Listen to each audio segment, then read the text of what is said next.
நம் ஒவ்வொருவருடைய வாழ்க்கையும் மிகவும் வேகமாக எதையோ நோக்கி காலை முதல் இரவு வரை ஓய்வின்றி ஓடிக்கொண்டிருக்கிறது. இந்த வேகமான ஓட்டத்திற்கு மத்தியில் ஒருவருக்கு ஒரு கஷ்டமோ துன்பமோ வந்தால் அவர்களுக்கு உதவுவதற்கு கூட யாருக்கும் நேரம் இருப்பதில்லை. ஆனால் இன்றைய உலகில் இவ்வாறான உதவியை நோக்கி ஏங்குபவர்கள் பல பேர்.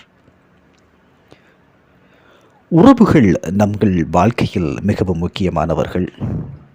நம் உறவுகளுக்கு உதவி செய்வது என்பது மனித குலத்தின் தர்மமாகும். நாம் செய்யும் உதவிகள் பிரதிபலன்களை எதிர்பார்க்காமல் சுயநலமற்று இருக்க வேண்டும். உதவி செய்வதென்பது உறவுகளுக்கிடையே அன்பை வலுப்படுத்தும். உதவி செய்தால் நமது வளர்ச்சிகள் பெருகும். உதவி கேட்டு வருபவரை அலட்சியமாக ஒரு நாளும் கருத வேண்டாம். ஒரு நாள் நிச்சயம் அவர்களுக்கும் நல்ல சூழ்நிலைகளாய் மாறிவிடலாம். இந்த பரந்த வேகமான காலத்தில் உனக்காக உதவி செய்தவர்களையும் பாராட்டியே ஆக வேண்டும். உதவி செய்பவர்களிடம் எப்பொழுதும் நன்றி உணர்வுடன் நடந்து கொள்ள வேண்டும். மதம், ஜாதி, கடவுள் என்ற பேதம் உதவி செய்வதற்கு ஒருபோதும் தடையாக இருக்கக்கூடாது. ஒருவர் செய்த உதவியை உயிருள்ளவரை நினைக்க தெரிந்திருக்க வேண்டும்.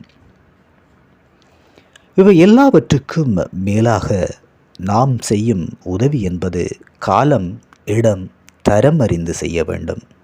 எந்த எதிர்பார்ப்புமின்றி எந்த பிரதிபலனும் கருதாமல் செய்ய வேண்டும். பொதுநலம் கருதி உதவிகளை செய்ய வேண்டும். அது நமக்கு புகழை கொடுக்கும். உதவி செய்ய இதயம் மலரும், எண்ணம் உயரும், மனம் அமைதி வரும்.